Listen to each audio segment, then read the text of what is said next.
Hey guys, tonight we slip back into a version of America that still smells like wet dirt roads, wood-smoke taverns, and the kind of optimism only a young nation can afford.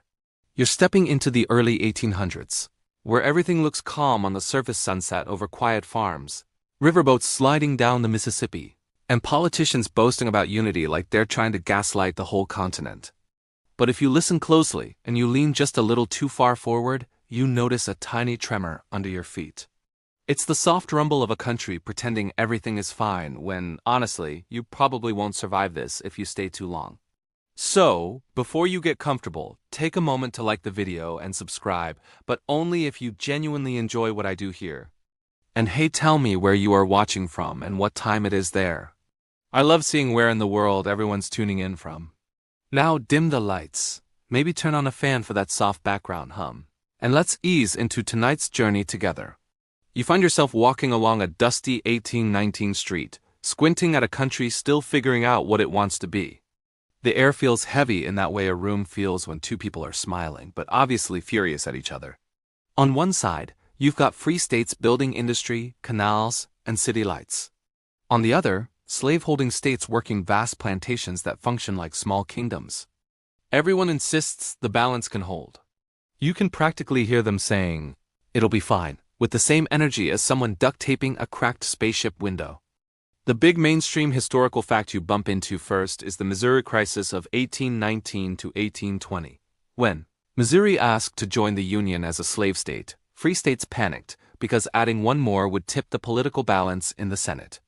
It's like everyone had been playing musical chairs and suddenly Missouri rolled up with a chair already reserved. The arguments exploded. Speeches, pamphlets, serious political discourse, and at least one guy who definitely yelled too loudly for someone wearing that much wool. And you, wandering through this moment, feel how tense everything becomes. This isn't a debate about one state. It's a debate about the nation's future, whether slavery will expand, shrink, or swallow the country whole. Congress eventually patched the problem with the Missouri Compromise, drawing a neat little line across the map, like a parent dividing the backseat of a car. This side slavery, this side not. A short-term fix. Sure, but you can feel it. Nobody's actually satisfied. Even the map looks embarrassed. As you drift further down the timeline, you sense the economy shifting like an uneven mattress. The panic of 1819 slams people, hard, banks collapsing, debts rising, farms failing. Folks blame the national government, their neighbors, the weather, possibly their goats. Economic stress becomes political stress, and political stress becomes the kind of stress that starts wars when nobody's looking. You can't help but feel a weird sympathy for everyone trying to hold the nation together with fewer tools than you have in your junk drawer. Historians still argue whether the early 1800s were truly peaceful or just a very long build-up to an inevitable disaster. Was America simply destined to fracture? Or could a few different decisions have kept everything intact? You hear those debates swirling like ghosts around you, each one as confident and contradictory as YouTube comments. And then you stumble into a quirky little detail the textbooks love to skip. Early congressional debates sometimes got so heated that lawmakers threw punches, swung canes, or just straight up wrestled like toddlers wearing powdered wigs. Imagine watching C-SPAN, but half the senators are slowly turning into WE characters. That strange mix of seriousness and absurdity tells you a lot. These people care so deeply about these issues that decorum evaporates like spilled tea on a summer desk. You keep walking, feeling the ground of this fragile republic shift with every step. You pass through southern towns humming with cotton money big houses, enslaved labor and quiet dread beneath the surface. You stroll into northern workshops where machines roar, steam hisses, and workers complain about everything except the items they accidentally left inside their lunch pails. These two systems, industrial North and agrarian slave-holding South, depend on each other economically yet resent each other culturally. It's like the world's worst roommate situation. Everyone needs everyone, but nobody wants to admit it. You take a deep breath because the contradictions pile up fast here. Leaders talk endlessly about liberty while millions remain enslaved. Newspapers shout about unity while states threaten each other like siblings arguing over who gets the TV remote. And the more America grows, the more the cracks widen. Every new territory means one more argument about slavery. Every new compromise feels like sticking a Band-Aid on a falling building. And to make things even weirder, you catch whispers about attempts to relocate free Black Americans to colonies in West Africa, a fringe movement pushed by certain groups who claimed it was for everyone's benefit. But it sounded suspiciously like someone trying to clean their conscience with a broom that didn't work. This rarely mentioned tidbit adds another dimension to the era's confusion. People were trying solutions, but many were misguided, impractical, or morally backwards. As you glide deeper into the 1820s and 1830s, you pick up the rhythm of political life. Andrew Jackson stomps onto the scene with the subtlety of a buffalo in a pottery shop.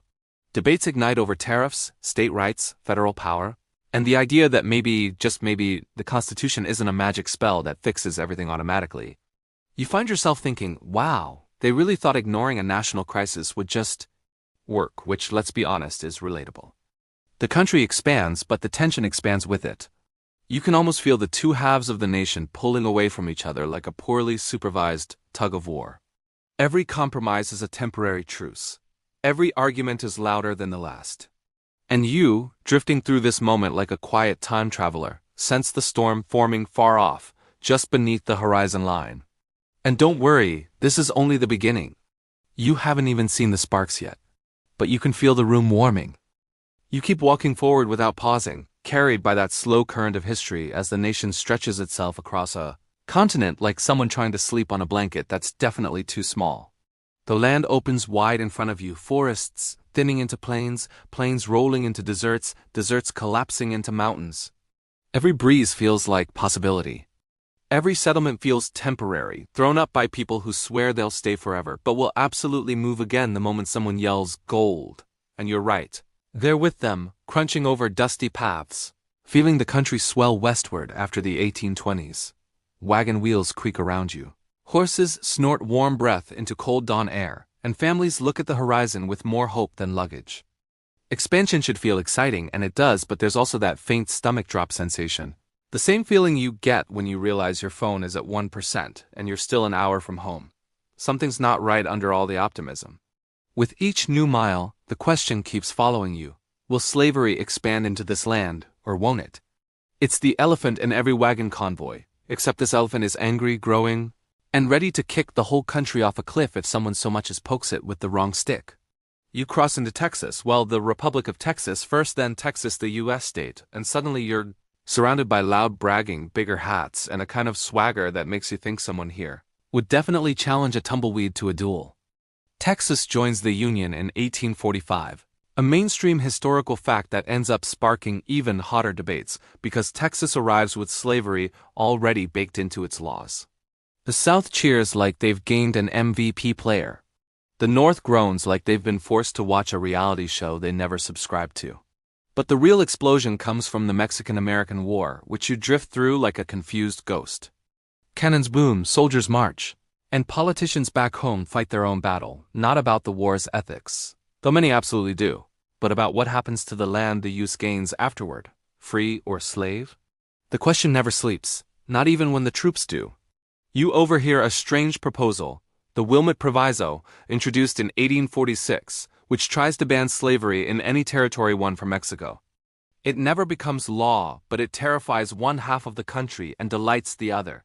You watch Congress treat this idea like a haunted object. Some tiptoe around it. Others try smashing it with speeches. Historians still argue whether the proviso was an honest attempt to limit slavery's expansion or just a political grenade tossed into the room by someone who wanted attention.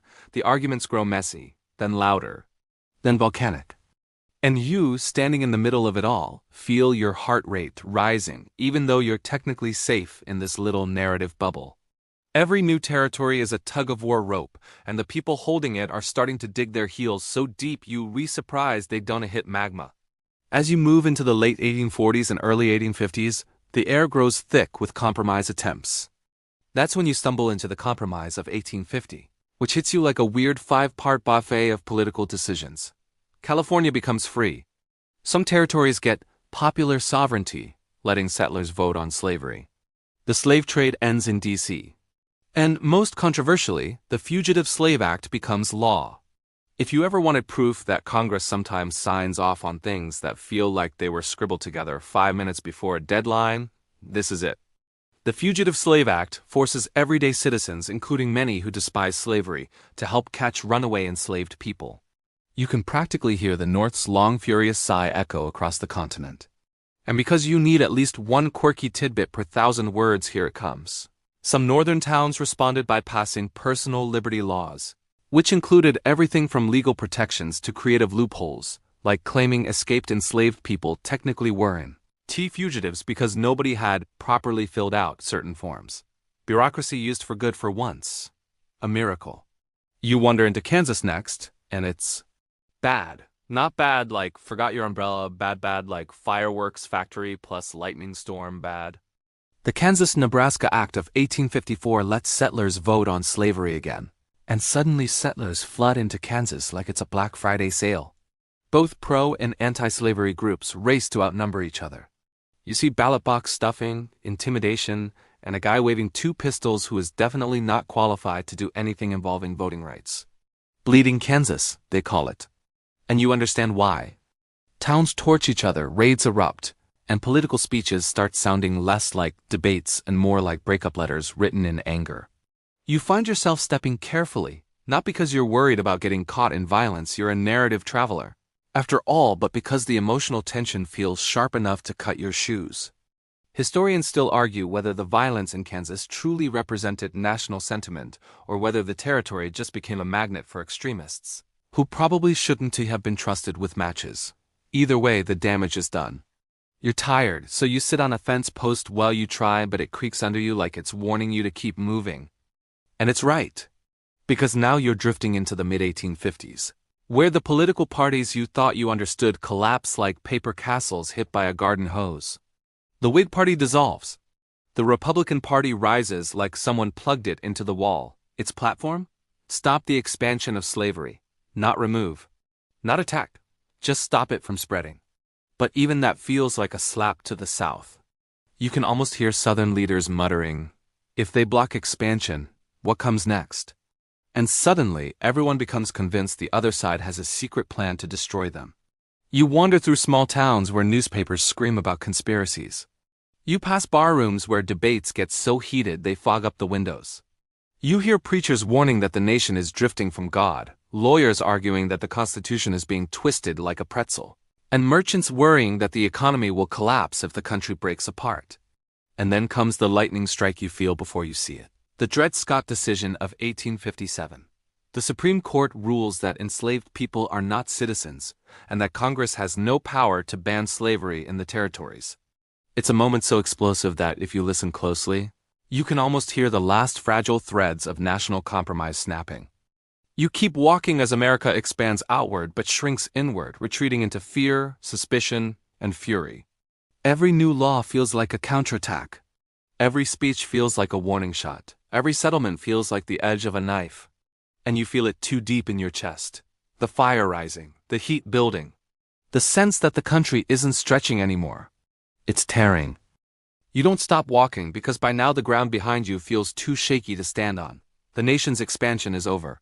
The great balloon of possibility has stretched itself thin, and you can hear the rubber squeaking.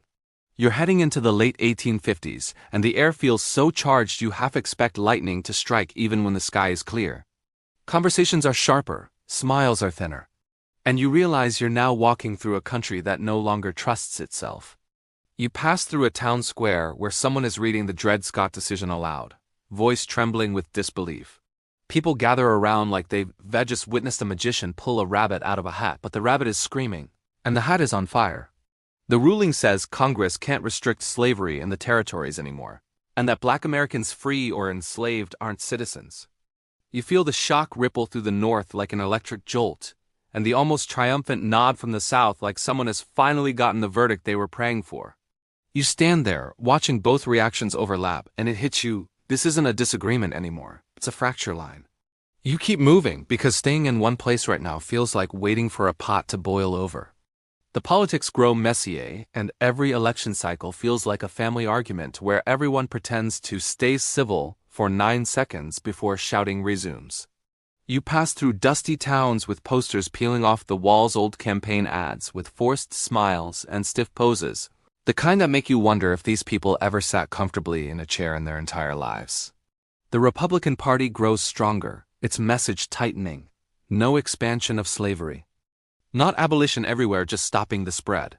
But the South hears something different. You hear whispers. If they stop us from expanding, they'll destroy us next. It's like watching someone react to a tiny spider by burning their whole house down. Fear is loud, contagious, and exhausting.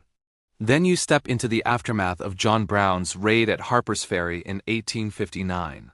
The town looks shaken, buildings scorched, nerves frayed, and everyone talking about that one wild-eyed abolitionist who tried to start a nationwide slave uprising by seizing a federal armory.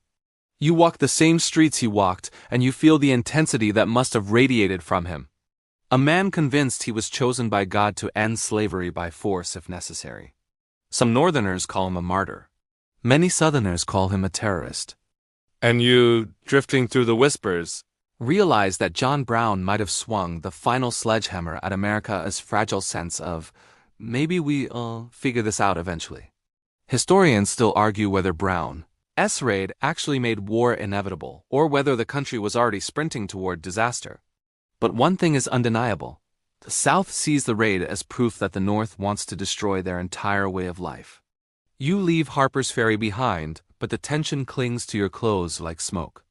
Political parties start cracking apart faster than stale cornbread.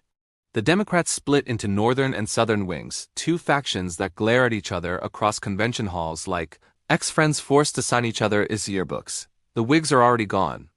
The know-nothings pop up, rant about immigration, and fade again like a weird political hiccup nobody wants to talk about anymore. Meanwhile, newspapers fire insults like cannons. Cartoonists draw politicians with exaggerated noses, crooked smiles, and dramatic captions that make you wonder if politics has always been just slightly ridiculous.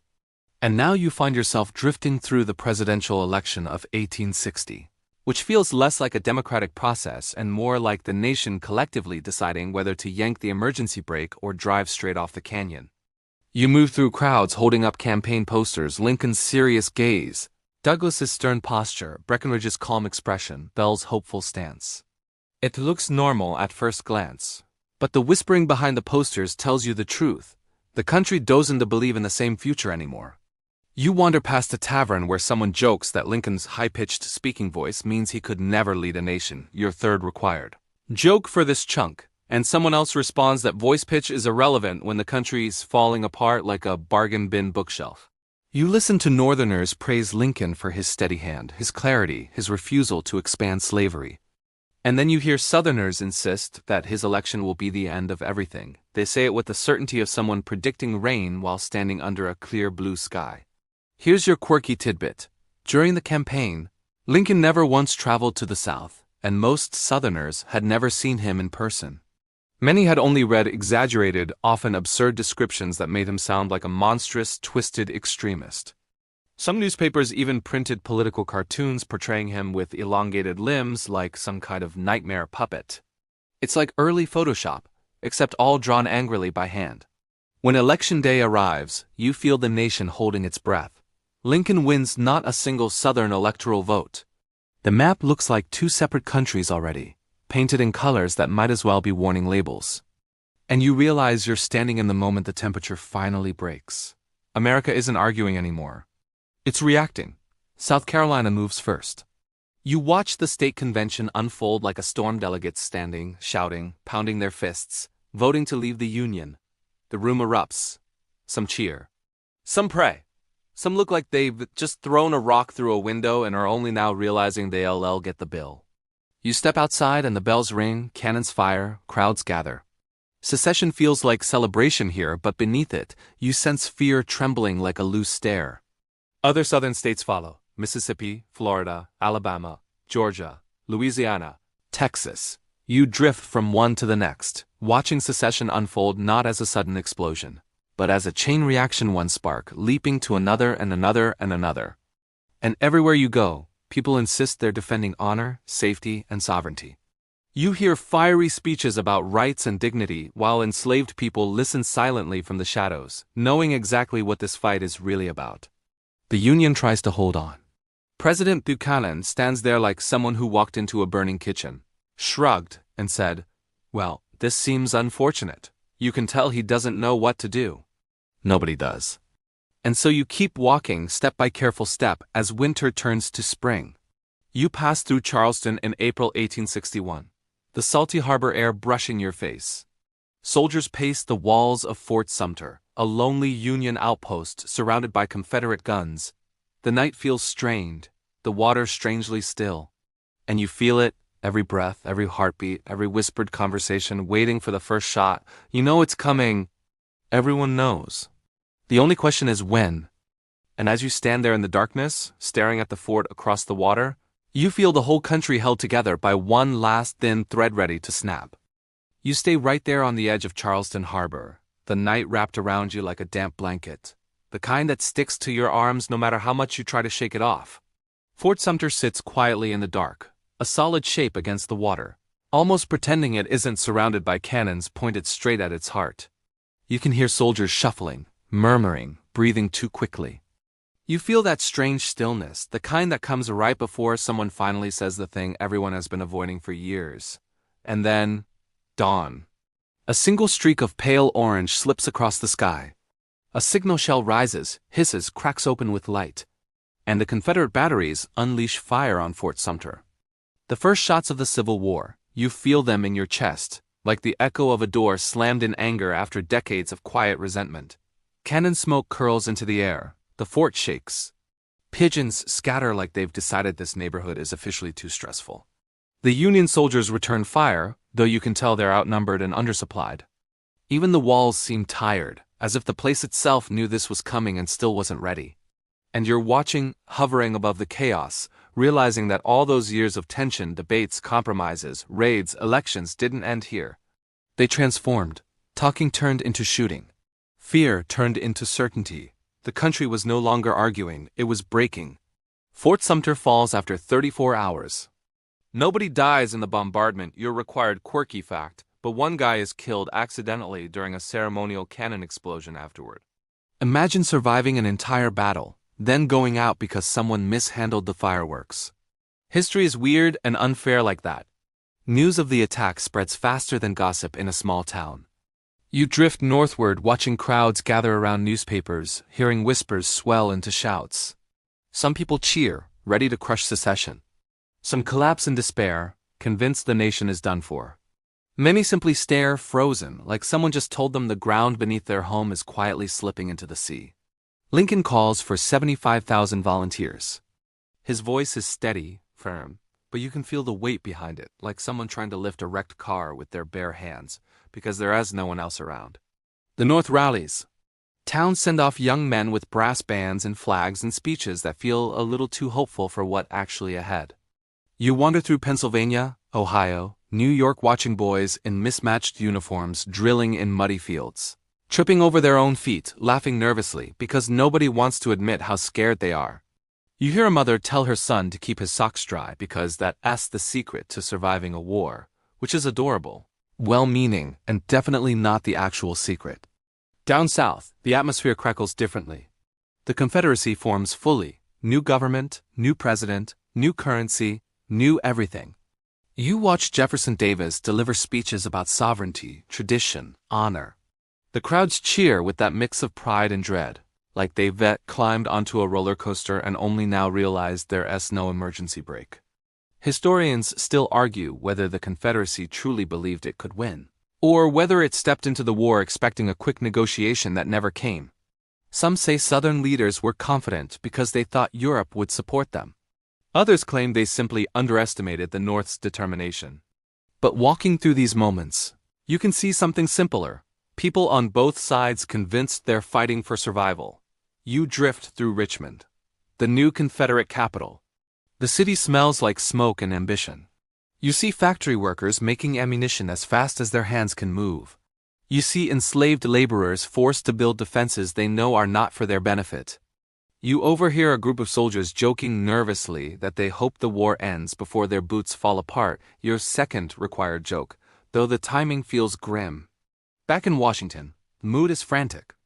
The capital is practically a border town now, surrounded by slave states swarmed with soldiers.